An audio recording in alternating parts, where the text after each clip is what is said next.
18টা দফার মধ্যে গণভোটকে জাতীয় নির্বাচনের আগে করতে হবে এবং সেটা আগামী নভেম্বরেই এই নির্বাচনটা সম্পন্ন করতে হবে।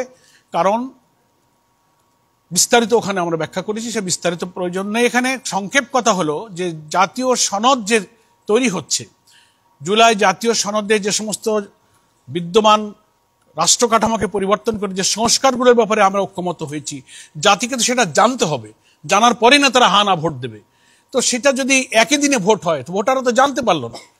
ডিউ টু দ্যাট কজ আমরা বলেছি যে সংস্কার এবং জাতীয় সনদের বিষয়গুলো ইলেকশন কমিশনকে পাবলিক করতে হবে, তারা ওয়েবসাইটে দেবেন, জনগণ জানবে, ভোটাররা সিদ্ধান্ত নেবে এবং সেটা নভেম্বরই হচ্ছে উপযুক্ত সময়। একই দিনে ভোট হলে নির্বাচন কেন্দ্রে সহিংসতা হতে পারে, 2-4টা কেন্দ্রে ভোট বন্ধ হতে পারে। তো জাতীয় নির্বাচন প্রতীক প্রার্থীর দ্বন্দ্বে ভোট বন্ধ হলে তাহলে গণভোটের দশাটা কি হবে? একই দিনই তো ভোট হবে, একই কেন্দ্রেই তো হবে, একই ভেন্যুতেই তো হবে, ভোট কাস্টিং কমে যাবে।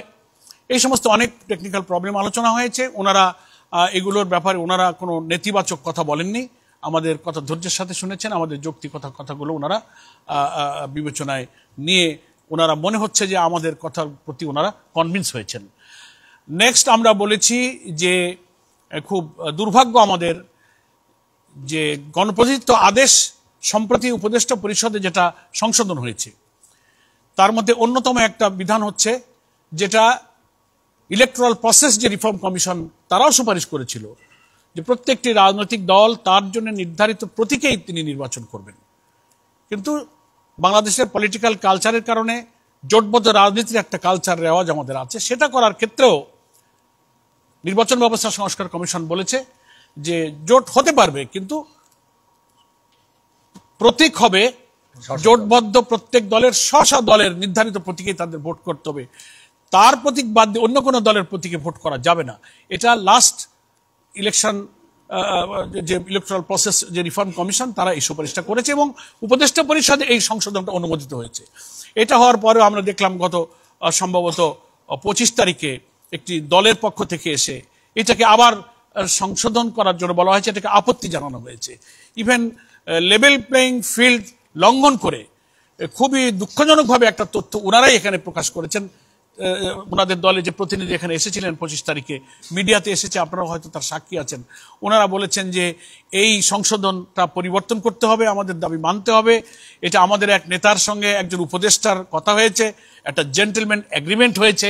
আমরা খুব বিশ্বাসের সাথে আজকে চিফ কমিশনারকে বলেছি যে লেভেল প্লেইং ফিল্ড ভঙ্গ হওয়ার এর চেয়ে আর মানে কি বলবো নেকেট উদাহরণ আর কি হতে পারে, যে এটা একটা কমিশনের সিদ্ধান্ত, উপদেষ্টা পরিষদের সিদ্ধান্ত সংশোধন হয়ে গেছে, তারপরে কি একজন উপদেষ্টা একটা দলের নেতার সাথে জেন্টলম্যান এগ্রিমেন্ট করতে পারে সেটা সংশোধনের ব্যাপারে, যেগুলো এত পলিটিক্যাল পার্টির সাথে জড়িত, জাতির সাথে জড়িত, সুষ্ঠু ভোটের সাথে জড়িত?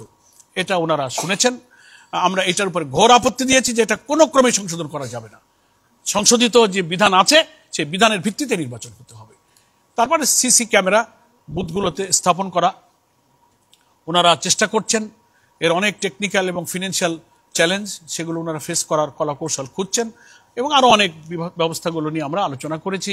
আইন শৃঙ্খলা পরিস্থিতি এবং লেভেল প্লেইং ফিল্ড, আমাদের সকল রাজনৈতিক দল যেন নির্বাচনের মাঠে সমান অধিকার, সমান সুযোগ সুবিধা যা ইলেকশন কমিশনে, নির্বাচনী আইনে, আরপিওতে যা যা দলের জন্য প্রযোজ্য সবাই যেন সমানভাবে ভোগ করতে পারবেন, এগুলো আমরা অনেক কথাগুলো তুলে ধরেছি। আর একটা কথা আমরা বলেছি যে নির্বাচন প্রক্রিয়ার সাথে সংযুক্ত যারা কর্মকর্তা কর্মচারী থাকবেন, প্রিজাইডিং, পলিং, ইভেন আনসার, অন্যান্য, তারা যেন ভোট দিতে পারেন তাদেরকে, হ্যাঁ, এবং তারা ভোট দেবেন, তাদেরকে পোস্টাল ব্যালটে তারা যেন ভোট দিতে পারেন।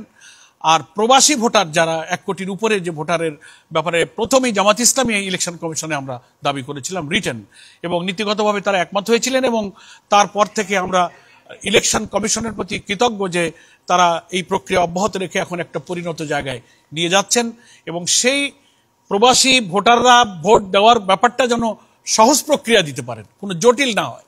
হয় তাদের একটা পাসপোর্ট অথবা এনআইডি কোনো একটা কপি থাকলে তারা যেন ভোটটা ইজিলি দিতে পারেন।